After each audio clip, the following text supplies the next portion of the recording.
Ya, pemirsa, terima kasih Anda masih terus menyaksikan NTV Prime. Kita lanjutkan perbincangan. Saya kembali lagi ke Mas Raymond. Mas Raymond, sempat ada catatan bahwa ada keluhan syaratnya repot. Ada yang mengatakan minimal 250 trip per bulan, kemudian jumlah hari dan jumlah online-nya setidaknya 9 jam, ada tingkat penyelesaian order, rating pengemudi, serta tidak melakukan pelanggaran kode etik aplikasi. Ada tidak laporan-laporan seperti ini kepada Anda bahwa kemudian ya BHR-nya akan turun, tetapi syaratnya banyak sekali? Iya, yang menjadi perhatian kami itu ada memang pengelompokan ya, seperti ada istilahnya mitra juara, mitra andalan, mitra pengemudi teladan, seperti itu.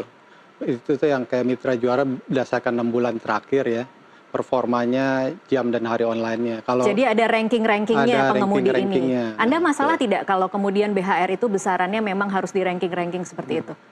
Iya, yang kami khawatirkan itu bahwa yang dikatakan nonaktif itu tidak akan mendapatkan gitu ya. Cuman kita sudah sampaikan tadi bahwa ini harus bisa mendapatkan semua dalam bentuk tunai. Termasuk gitu. yang nonaktif? Iya, sebenarnya nonaktif. Karena apa? Karena nonaktif ini kan sebenarnya dia bekerja sudah berkontribusi. Seperti misalnya kami sudah membeli helm, jaket, dan tas barang gitu ya. Kemudian sudah pula menjalankan orderan yang bensinnya, terus biaya servis, parkirnya, dan biaya lain operasional tuh kami yang nanggung begitu. Ya itu seharusnya bisa dihargai gitu ya oleh perusahaan platform, termasuk yang sudah putus mitra sekalipun kami usulkan seperti itu untuk bisa diberikan juga. Oke, jadi harapannya semua dapat, tetapi tidak masalah kalau kemudian ada pengelompokan besaran tergantung pada performa masing-masing begitu? Iya, sebenarnya memang kita mengharapkan ada satu ini ya yang sama ya, satu flat. nilai yang sama. Satu nilai yang flat seperti begitu? tuntutan kami yang sebelum yang THR itu. Berapa gitu. tuntutan yang diinginkan? Kalau THR kan tuntutan kami itu 1 kali UMP, upah minimum provinsi yang berbeda-beda di setiap daerahnya. Gitu. Oke, saya kembali ke Mas Uki sekarang. Mas Uki, bagaimana kira-kira memastikan bahwa aplikator nanti tidak akan mencari celah untuk lari dari tanggung jawab? Iya, ini juga menyambung pertanyaan sebelumnya ya. Jadi memang di dalam undang-undangnya memang fungsi Kemenaker itu juga sebagai pengawas ya, pengawas dan juga bisa dikatakan pendamping para pekerja. Kurang lebih seperti itu ya.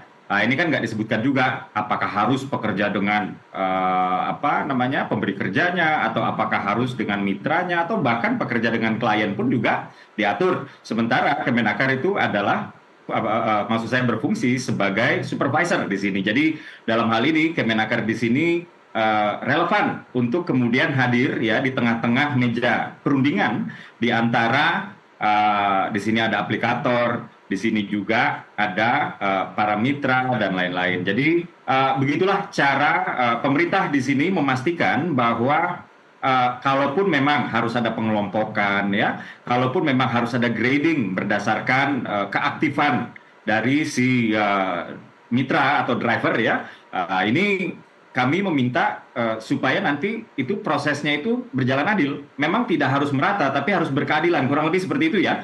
Jadi Kemenaker dalam hal ini mewakili pemerintah yang sudah diinstruksikan oleh Presiden untuk terus mensupervisi sampai dengan terjadi kesepakatan yang kita tidak punya waktu banyak nih, gitu. Karena Presiden maunya 11 hari sebelum sebelum Lebaran itu uang udah harus cair tuh, kurang lebih seperti itu. Jadi ini kita kawal saja bersama-sama ya. Kami di institusi Presidenan juga mengawal, Mas Raymond dengan kawan-kawan pengemudi ojek online juga mengawal. Mbak Tasya pun juga sebagai jurnalis juga harus mengawal juga gitu supaya semuanya nanti win-win solution. Demikian, Mbak. Mas Uki, ada aplikator yang kemarin beberapa saat setelah pengumuman Presiden kemudian langsung merespon dengan menawarkan bonus kinerja khusus untuk mitra yang diklaim sebagai apresiasi untuk menyambut Hari Raya. Anda khawatir tidak kemudian ini menjadi ada yang beranggapan bahwa ini jadi celah eksploitasi, seolah-olah memang di ruang yang sempit ini kemudian para aplikator ini meminta para pengemudi ojek online ini untuk bekerja lebih keras lagi untuk mendapatkan bonus dengan besaran tertentu? Iya, kalau yang dimaksud dengan eksploitasi tersebut adalah orang tersebut diminta bekerja ya di bulan atau bukan di bulan, maksud saya di saat orang lain sudah libur atau di saat lebaran ya untuk mendapatkan bonus, tentu kami tidak sepakat karena filosofi dari bonus hari raya itu enggak itu gitu. Tapi kalau misalnya yang dimaksud dengan para pengemudi ini atau mitra ini, ya kan memang sudah ada yang sudah lama, sudah ada yang senior, dan ada yang attitude-nya bagus, ada yang menerima banyak laporan misalnya. Nah, ini kan kalau misalnya dia dibedakan berdasarkan yang tadi saya katakan, tentu saja ini adalah hal yang wajar ya. Ini terjadi di mana-mana kok. Ini terjadi di mana-mana, dan kedepannya ini kalau misalnya kita memasuki kemudian bulan puasa, Lebaran tahun depan, nah ini kan yang tadinya grade-nya ini misalnya hierarkinya di layer ketiga, ini kan pasti termotivasi untuk naik kedua dan ke satu, kurang lebih seperti itu. Jadi semuanya enak ya, artinya kami berharap nanti solusinya itu pengemudinya juga enak, customer juga enak, aplikator juga enak, dan harus berkeadilan, sekali lagi harus berkeadilan, dan tentu saja eksploitasi ini tetap kami jaga supaya tidak terjadi. Demikian Mbak Tasya. Mas Uki, antisipasi kemudian kebijakan atau imbauan Presiden Prabowo ini berimbasnya ke konsumen. Karena kan saat ini kita juga sudah bisa melihat ya ada pilihan-pilihan di aplikasi online, traktir driver atau kasih tips lebih.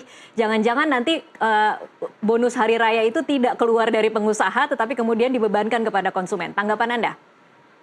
Ya, kalau aplikator tetap sedang diatur nih sama Kemenaker supaya berunding bersama driver untuk memberikan bonus hari raya sesuai dengan arahan Presiden. Jadi ini adalah satu hal ya. Namun kemudian kalau misalnya konsumen mau memberikan juga, ya why not?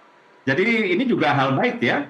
Jadi orang yang punya uang gitu memberikan kepada orang yang ketika uangnya dikasih ya itu langsung dibelanjakan. Dan bagi negara ini adalah perputaran ekonomi. Daripada saya numpuk uang di dompet dan rekening saya sendirian, mendingan saya bagi-bagi, kemudian di sana uangnya berputar. Dan perputaran roda ekonomi juga akan semakin baik.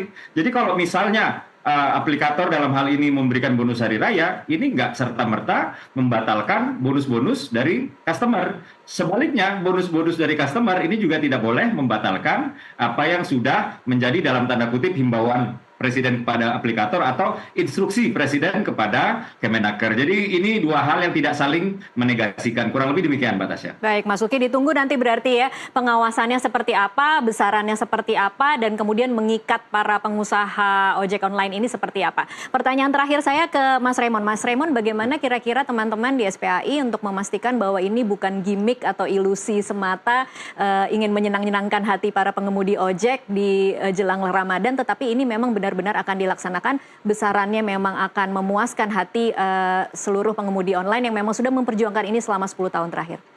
Iya, untuk kedepannya seperti tadi sudah saya sampaikan, kita akan mengawal gitu ya, dengan kita akan bekerja sama dengan Kemenaker juga dan juga kawan-kawan semua. Kita juga membuka nomor layanan gitu ya di 0815 1198 2590. Boleh diulangin, Mas? Mungkin bisa dicatat nanti di CG 08 15 1198 1198 2590. 2590. Ini adalah nomor aduan kalau kemudian pengemudi ojek online kemudian mengalami masalah dalam menerima bonusnya, begitu ya? Bonus ataupun dalam hal lain juga silakan boleh. Baik. Seperti itu. Harapannya 11 hari sebelum hari H juga akan turun atau seperti apa? Atau lebih cepat lagi menurut teman-teman di SPAI? Ya, harapannya kan aturannya kan H-7 ya, tapi kalau lebih cepat dari itu juga lebih baik gitu. Oke. Ya. Baik, kita akan sama-sama kawal bersama seperti apa pelaksanaan cairnya bonus hari raya untuk teman-teman pengemudi ojek online. Terima kasih Mas Raymond dan juga Mas Uki waktunya di NTV Prime. Pemirsa, tetaplah bersama NTV Prime. Usai jeda, rekan saya Doni De Keizer akan kembali dengan perbincangan lainnya sesaat lagi.